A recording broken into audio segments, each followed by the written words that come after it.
Auckland's traffic is what it is. You can't get out of it. You don't have a choice. You know, if you want to go somewhere, that's where you've got to go, and you've just got to do it. The biggest thing I've learned is patience. I do like to use quieter roads. If I have to head into the heavier traffic, I'll try and choose, first of all, times of day when possibly it's not going to be that frenetic and frantic. But if it just is that time of day, there's certain things that I can do to make myself more visible and safer on the road. I've seen a lot of big trucks out there do some stupid things, following too close. It's really intimidating. It is nerve-wracking as a cyclist to have somebody sitting so close up behind you, because they're in a big metal box that needs a lot more space to stop if they have to hit the brakes. So if they just gave me a few more seconds to actually make a decision, look ahead, judge what's around me, and if there is a bit of a queue building up behind me, I'll find a safe spot to pull over and shelter and let them pass and then hook back in again. Making sure that you're visible, you're bright, and be predictable so that they kind of know what I'm doing. If you're zigging and zagging in and out of the sides of the road as you're going because you're kind of wanting to hug the pavement because you're a little scared, well, I think for a driver that must be so confusing.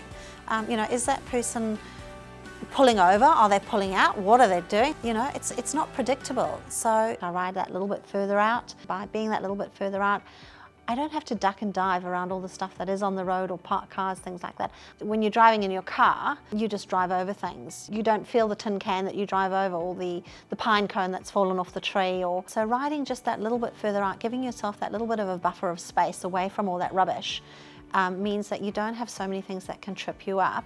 But also riding that little bit further out means that you can actually look ahead. I can keep a smooth straight line, and if I can ride a straight line, I can ride faster. Bonus to everybody, I get there quicker, get myself out of that bigger traffic flow faster, but I'm not holding anybody up either. Looking back is where cars are coming from, so looking over your right shoulder and making sure you know what's coming up behind you can also help you then when you're looking forward, that 20, 30, 50 metres down the road to predict what's coming up so that you can make judgment calls that are safe and courteous, knowing what's coming up behind you as well. It's just creating that little bit of space for yourself on the road. I think as long as we can all start actually behaving in a similar manner, drivers can actually start working out as well what cyclists are doing. We've just all done a safe ed course through all my drivers, put them all through that. And part of that is anticipating. And that goes with cyclists, other road users, cars and everything like that. You're watching, you're forever watching.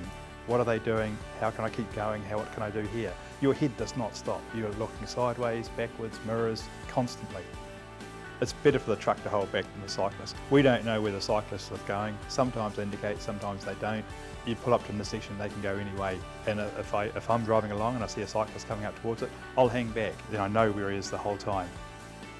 I pull up into the section and I'll pull quite close to the curb so I know that somebody cannot come up on the inside of me. But then when you've got to turn the corner, you've got to pull wide to go round. You've got 20 metres of trailer behind you and it's not going to follow you around in a perfect circle, it's going to cut in. If there's somebody there, that's when trouble can happen.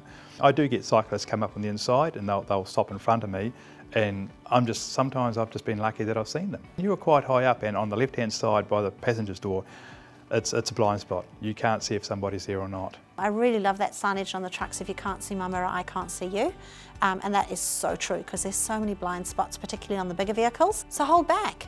If you feel like you want to get up to the stop box, the bike box up the front, make sure you go up the right-hand side, because drivers are looking out for things in that right-hand mirror more than they are on the left. There are too many blind spots on the left. If they're right in front of you, you've probably got about 3 or 4 feet in front that you can't see.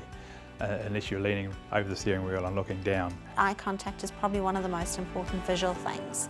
It's that connection, it's that acknowledgement that you've seen them and they've seen you. So if you are in the front, look back, actually give the guy a little wave, acknowledge them. Again, it's another thing to say, I've seen you, I've acknowledged you. When those vehicles come past at speed, there's that feel of being sucked in. It's almost like they've created this vortex that's pulling you towards them and you hanging on for dear life and pedaling and trying to pull in the opposite direction. It makes you feel very vulnerable. It makes you very aware of how little you are and how quickly things could go wrong if things, pull through really fast. I've tried to tell all my drivers too, we're driving a branded truck. It's got the name of the company all over it, so you're driving a big billboard. So if you start driving bad, people are going to notice about it and complain about it. it's bad for morale, it's bad for business, don't do it. I can't change drivers' behaviour, but I can change mine. And if I show them positive, responsible, polite riding, invariably the response back to me is delivered in return, which is fabulous. You know, like if I back off and they'll just wave to me acknowledging it. It's just an acknowledgement thing, and you feel pretty good about it, and I suppose they feel good too. So you're helping them, they're helping you. We're all on the road together. We're all road users, and we all have a liability to each other to get home safely. Everyone wants to go home at night. So let's share the road. Let's be responsible. Let's see what we're doing. Let's let other people know what we're doing. We can all work together.